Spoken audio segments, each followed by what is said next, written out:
Hello guys, आप ही के demand पर आपके लिए फाउंडेशन कोर्स नैतिक मूल्य और भाषा के इम्पोर्टेंट क्वेश्चन लेकर आई हूँ, जिसका पेपर आपका जल्द ही होने वाला है 15 मार्च को। तो आइए देखते हैं हिंदी भाषा और नैतिक मूल्य फाउंडेशन कोर्स तृतीय वर्ष सभी विद्यार्थियों के लिए। पहली इकाई में सिलेबस में पढ़ना है, ध्यान रखें। मेरे सहयात्री यात्रा वृत्तांत अमृतलाल बेगड़ द्वारा मध्य प्रदेश की लोक कलाएँ और लोकोक्तियों में मुहावरे, और सेकेंड यूनिट में पढ़ना है, देख सकते हैं आप द्वितीय इकाई में जनसंचार माध्यम, दूरभाषा, मोबाइल और संक्षिप्तियाँ पढ़ना है। देखते हैं इसी क्रम में सिलेबस में क्या क्या पढ़ना है। इकाई 3 में विद्यार्थियों 7 नंबर पे पढ़ना है पत्रकारिता के विभिन्न आयाम, मध्य प्रदेश लोक साहित्य, पत्र लेखन, आवेदन, प्रारूपण, आदेश, परिपत्र, ज्ञापन, अनुस्मारक, जिसमें से ज्ञापन, अनुस्मारक, प्रारूपण बहुत आईएमपी है। इकाई 4 में देख रहे हैं राजभाषा हिंदी, हिंदी की संवैधानिक और व्यवहारिक स्थिति। हिंदी की संवैधानिक स्थिति बहुत इंपॉर्टेंट है, जरूर आएगा प्रश्न इस पर। हिंदी की शब्द संपदा और अनुवाद, अनुवाद पर भी एक प्रश्न बनेगा। अनुवाद का अर्थ, प्रकार एवं अभ्यास, जिसमें अनुवाद का अर्थ और प्रकार बहुत इंपॉर्टेंट है। इकाई 5 में देखिए विश्व के प्रमुख धर्म और महत्वपूर्ण विशेषताएं पढ़ना है, जिसमें से हिंदू धर्म और जैन धर्म और बौद्ध धर्म पर पूछा जाता है जरूर। सत्य के साथ मेरे प्रयोग पढ़ना है, जो कि महात्मा गांधी की आत्मकथा है। तो आइए विद्यार्थियों, सिलेबस को समझने के पश्चात देख रहे हैं कि आपकी परीक्षा के हिसाब से संभावित महत्वपूर्ण प्रश्न कौन कौन से हैं। आइए देखते हैं इकाई 1 को। पहली इकाई में आप देख रहे हैं मेरे सहयात्री यात्रा वृत्तांत है, जिसमें मोस्ट आईएमपी प्रश्न है। ट्रिपल स्टार मतलब मोस्ट आईएमपी कर ही जाना है। मेरे सहयात्री अमृतलाल बेगड़ द्वारा लिखे गए इस यात्रा वृत्तांत पर प्रकाश डालिए। याद कर लीजिएगा, समझ लीजिएगा। लघुत्तरी पर आ जाइए। जिलहरी परिक्रमा क्या होती है? नर्मदा नदी पर संक्षिप्त टिप्पणी लिखिए। स्टार लगा लीजिएगा, डबल स्टार लगा है। और 6 नंबर का प्रश्न है, लेखक ने नर्मदा नदी को कौन सी उपमा दी है? ये मोस्ट आईएमपी प्रश्न है विद्यार्थियों। आइए देखते हैं मध्य प्रदेश की लोक कला इकाई 1 में क्या क्या पढ़ना है।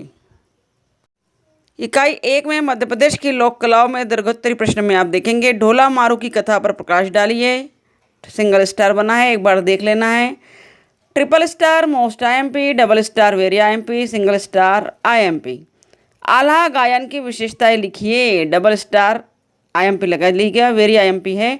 बघेलखंड में किए जाने वाले राई नृत्य को संक्षेप में समझाइए। राई नृत्य पर जरूर प्रश्न पूछा जाता है विद्यार्थियों, तो याद रखेंगे। अगला प्रश्न है, देख रहे हैं आप स्क्रीन पर, 7 नंबर का दिया है। भारत में कठपुतलियों की प्राचीन परंपरा रही है, स्पष्ट कीजिए। तो कठपुतलियों की प्राचीन परंपरा क्या रही है, कैसे रही है, इस पर भी प्रश्न पूछा जाता है। और इसी क्रम में 8वां प्रश्न है, आदिवासियों द्वारा कौन सा लोकनाट्य खुले मंच पर अभिनीत होता है? इकाई 1 से ही देख रहे हैं लोकोक्तियाँ एवं मुहावरे। लोकोक्ति और मुहावरे में मोस्ट आईएमपी प्रश्न है, मुहावरे और लोकोक्ति में क्या अंतर है, स्पष्ट लिखिए। ट्रिपल स्टार लगा लीजिए। लोकोक्ति के उद्भव पर अपने विचार प्रकट कीजिए। ट्रिपल स्टार लगा लीजिए।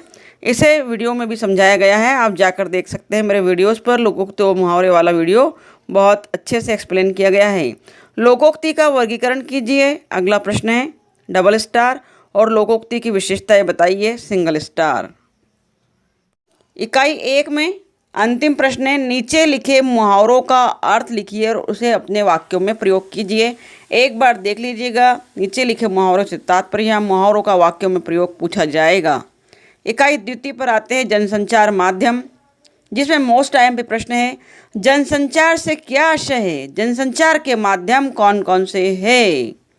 इसी क्रम में आगे देखते हैं इकाई 2 में कौन से प्रश्न महत्वपूर्ण हैं। इकाई 2 में हम बात कर रहे हैं दूरभाष और मोबाइल पर दीर्घोत्तरी प्रश्न, जिसमें मोस्ट आईएमपी लगा लीजिएगा, ट्रिपल स्टार। सिद्ध कीजिए कि वर्तमान मोबाइल तकनीक के कारण सामाजिक जीवन में अभूतपूर्व परिवर्तन आए हैं। और नंबर 4 पर है, दूरभाष प्रविधि एवं प्रक्रिया पर विचार कीजिए। इसी में स्क्रीन पर देख रहे हैं 7 नंबर का प्रश्न है, इस प्रकार संक्षिप्त टिप्पणी लिखने के लिए आपको आएगी। Telephone exchange, telex, fax, video phone, pager. और इसी क्रम में है, मोबाइल के दुष्परिणाम बताइए। बहुत आसानी से हम दुष्परिणाम बता सकते हैं, क्योंकि मोबाइल हमारे लिए वरदान है तो अभिशाप भी है। कैसे और क्या इसके दुष्परिणाम बताए जा सकते हैं आसानी से। इकाई 2 में ही देख रहे हैं लघुत्तरी प्रश्न, टेलीफोन के आविष्कारों का उल्लेख कीजिए। 12 नंबर का प्रश्न है, डबल स्टार। देखिए, स्मार्टफोन का इतिहास बताते हुए इसके उपयोग पर एक निबंध लिखिए। और 30 नंबर का प्रश्न है मोबाइल को वर्तमान समय का वरदान कैसे सिद्ध करेंगे। इसके अच्छे प्रयोग को हम वरदान कह सकते हैं, वहीं बुरे प्रयोग को हम अभिशाप भी कह सकते हैं। तो बहुत अच्छा प्रश्न है मित्रों, लिख सकते हैं। देखते हैं आगे। इकाई 2 में IMP लगा लीजिए। सिम कार्ड के बारे में बतलाइए। ये परीक्षा के दृष्टिकोण से संभावित और उपयोगी प्रश्न दिए जा रहे हैं, ज़रूर इन्हें कर जाइएगा। संक्षिप्तियों पे आ जाते हैं। संक्षिप्ति में नोट डाउन कर लीजिए। संक्षिप्ति का उदाहरण देते हुए परिभाषा लिखिए, सिंगल स्टार है, और संक्षिप्ति निर्माण की प्रक्रिया बताइए।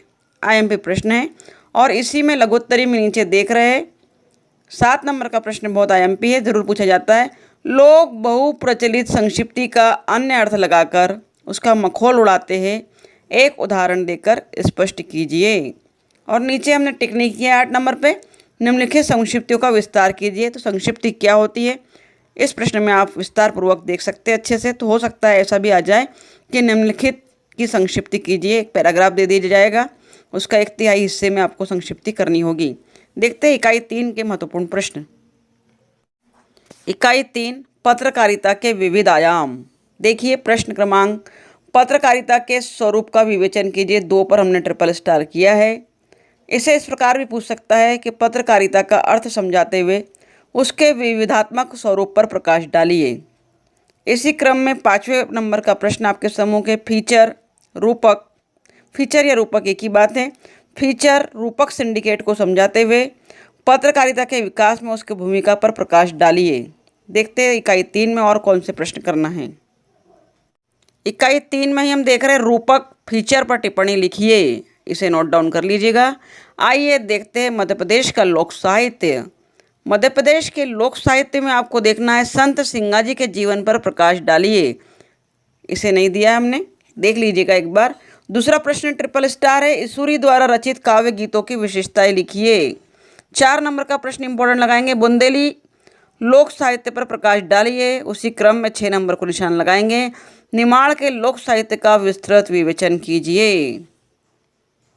इसी क्रम में देख रहे हैं अगला प्रश्न आपके समूह के, बघेली लोकनाट्य को स्पष्ट कीजिए और मालवी लोकनाट्य को स्पष्ट कीजिए। लघुत्तरी में IMP लगा लेंगे।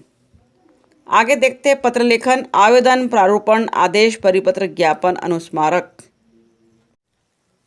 इसमें आपको टिक मार्क करना है। नंबर 1, परिपत्र क्या होता है, यह कब लिखा जाता है, इम्पोर्टेंट है, बहुत IMP है। नंबर 2, अनुस्मारक पत्र का आशय बताते हुए इसका प्रारूप समझाइए, IMP है, डबल स्टार लगा लेंगे। और चौथा प्रश्न है वेरी वेरी वेरी IMP, परीक्षा के दृष्टिकोण से आने की संभावना है 2023 में। ज्ञापन से आशय स्पष्ट करते हुए यह बताइए कि ज्ञापन का प्रयोग किन परिस्थितियों में किया जाता है। साथ ही 7वां प्रश्न आप देख रहे हैं, परिपत्र व अनुस्मारक पत्र में अंतर स्पष्ट कीजिए। देखते हैं इकाई 4 को। इकाई 4 आपके समूह के स्क्रीन के नंबर 1 प्रश्न ट्रिपल स्टार लगाएंगे, कामकाजी हिंदी किसे कहते हैं, इसके विविध आयामों को स्पष्ट कीजिए। इसी क्रम में 5वां प्रश्न, राजभाषा के रूप में हिंदी के विकास पर संक्षिप्त टिप्पणी लिखिए। बहुत IMP प्रश्न है, एक बार इसे भी देख लेना, राज्य भाषा और राजभाषा में अंतर। देखते हैं हिंदी की शब्द संपदा। हिंदी की शब्द संपदा में पहला प्रश्न ट्रिपल स्टार लगाएंगे, शब्द किसे कहते हैं, परिभाषा देते हुए शब्दों के भेद बताइए। इसी क्रम में प्रश्न है, अनेकार्थी शब्द किसे कहते हैं, उदाहरण सहित स्पष्ट कीजिए। या इस तरह भी प्रश्न होगा, किसी भाषा में अनेकार्थी शब्द किन किन रूपों में विकसित होते हैं, हिंदी के कुछ अनेकार्थी शब्दों को उदाहरण सहित प्रस्तुत कीजिए। अगला प्रश्न है, निम्नलिखित अनेकार्थी शब्दों को वाक्यों में प्रयोग कीजिए। वेरी वेरी वेरी IMP है, इस तरह आएगा, उत्तर, काम, सोना, वर्ण, पय, द्विज, कर, मत, हार, हल, लाल, धातु, अंक और कक्षा। इसी क्रम में चौथी इकाई में महत्वपूर्ण प्रश्न को टिक करेंगे, निम्नलिखित शब्द युग्मों के अर्थ का अंतर बताइए। तो देख लीजिए विद्यार्थियों, शब्द युग्म क्या होते हैं। शब्द युग्म अर्थात शब्दों का जोड़ा। आइए देखते हैं अनुवाद पर क्या प्रश्न पूछे जाएंगे। अनुवाद अर्थ, प्रकार एवं अभ्यास आप देख रहे हैं, उसमें टिक मार्क करेंगे। अनुवाद के महत्व और उसकी विशेषताओं का वर्णन कीजिए। ट्रिपल स्टार लगा लेंगे, वेरी IMP है, मोस्ट IMP सॉरी। और अगला प्रश्न है, एक अच्छे अनुवादक की विशेषताएं बताइए। अच्छे अनुवादक की विशेषताएं भी महत्वपूर्ण प्रश्न है, संभावित प्रश्न है, आने की संभावना है। देखते हैं इसी क्रम में आगे। इकाई 4 में हमने देखा अनुवाद के विविध प्रकारों का वर्णन कीजिए। प्रकार भी अनुवाद के पूछे जा सकते हैं, स्क्रीन पर देख रहे हैं आप, और टिक मार्क करेंगे। स्रोत भाषा और लक्ष्य भाषा में क्या अंतर है? ट्रिपल स्टार है। विद्यार्थियों ने लिखा है निम्नलिखित का हिंदी में अनुवाद कीजिए। तो जो अनुवाद दिए गए हैं, ट्रांसलेशन दिए गए हैं इंग्लिश से हिंदी और हिंदी से इंग्लिश में, कुछ 2-4 ट्रांसलेशन ज़रूर देख लेना। हो सकता है एग्जाम में ऐसा भी प्रश्न आए कि निम्नलिखित का हिंदी में अनुवाद कीजिए। देखते हैं इकाई 5 को। इकाई 5 विश्व के प्रमुख धर्म एवं महत्वपूर्ण विशेषताएं। धर्म वाली इकाई है हमारी, जिसमें मोस्ट टाइम पे प्रश्न लगा लेंगे। धर्म शब्द को परिभाषित कीजिए, धर्म की मुख्य विशेषताएं लिखिए। और अगला प्रश्न है 3 नंबर का, देख रहे हैं स्क्रीन पर, ट्रिपल स्टार लगाएंगे। धर्म की अवधारणा को बतलाइए तथा भारत में पाए जाने वाले प्रमुख धर्म कौन कौन से हैं। इसी क्रम में इकाई 5 में देख रहे हैं हिंदू धर्म। बहुत आईएमपी प्रश्न इस पर पूछे जाते हैं। हिंदू धर्म की प्रकृति पर प्रकाश डालते हुए उसके सिद्धांतों का प्रतिपादन कीजिए। हिंदू धर्म के सिद्धांत जरूर पूछा जाएगा, पूछे जाने की संभावना है, 90% संभावना है। जैन धर्म सुधारवादी धर्म क्यों कहा गया है? तो हिंदू धर्म के साथ साथ जैन धर्म और बौद्ध धर्म को जरूर पूछा जाता है। बौद्ध धर्म का परिचय देते हुए उसकी विशेषताओं का उल्लेख कीजिए, ट्रिपल स्टार लगा लेंगे। आइए देखते हैं इसी क्रम में आगे। इकाई 5 में लघुत्तरी पर बात कर रहे हैं। खालसा पंथ के विषय में आप क्या जानते हैं? Double star. 23 नंबर का प्रश्न, सिख धर्म के 10 गुरुओं के नाम बतलाइए, ट्रिपल स्टार। 25 बौद्ध धर्म के अष्टांगिक मार्ग के बारे में बतलाइए, डबल स्टार। और 28 सिख धर्म के उद्देश्यों के बारे में लिखिए, डबल स्टार।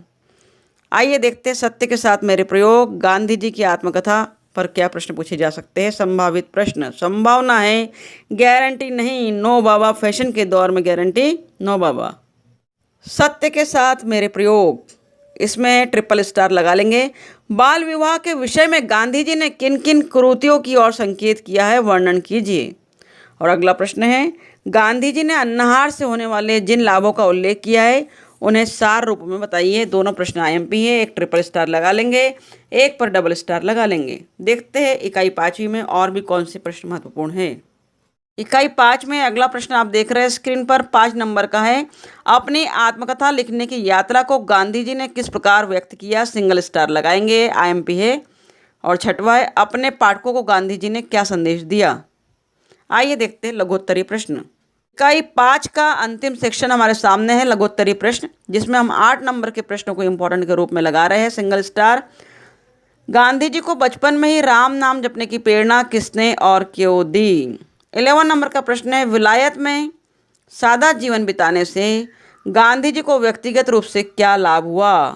12 नंबर का प्रश्न है, महात्मा गांधी ने अपनी आत्मकथा लिखने के संबंध में क्या क्या समस्याएं बताई, डबल स्टार लगा लेंगे। और 14 नंबर का प्रश्न आपके सम्मुख है, गांधी जी की आत्मकथा सत्य के प्रयोग में आध्यात्मिक किसे कहा गया। तो विद्यार्थियों, ये थे फाउंडेशन कोर्स तृतीय वर्ष के महत्वपूर्ण संभावित प्रश्न जो परीक्षा के दृष्टिकोण से उपयोगी है, आने की संभावना है, पढ़कर जाइएगा। वैसे आपको पूरा सिलेबस पढ़ना है। आ जाते हैं प्रश्न तो आपका लक है, आपकी किस्मत है, लेकिन इन प्रश्नों में से आने की पूरी संभावना है। So best of luck for your exam. अच्छे अंक लाइएगा। और भी विषयों के आईएमपी अगर आप चाहते हैं और ये वीडियो अगर आपके लिए हेल्पफुल है तो मुझे कमेंट बॉक्स में लिखिएगा, मैं आपको और भी सब्जेक्ट्स के आईएमपी प्रोवाइड करूँगी। Thank you very much for watching my video.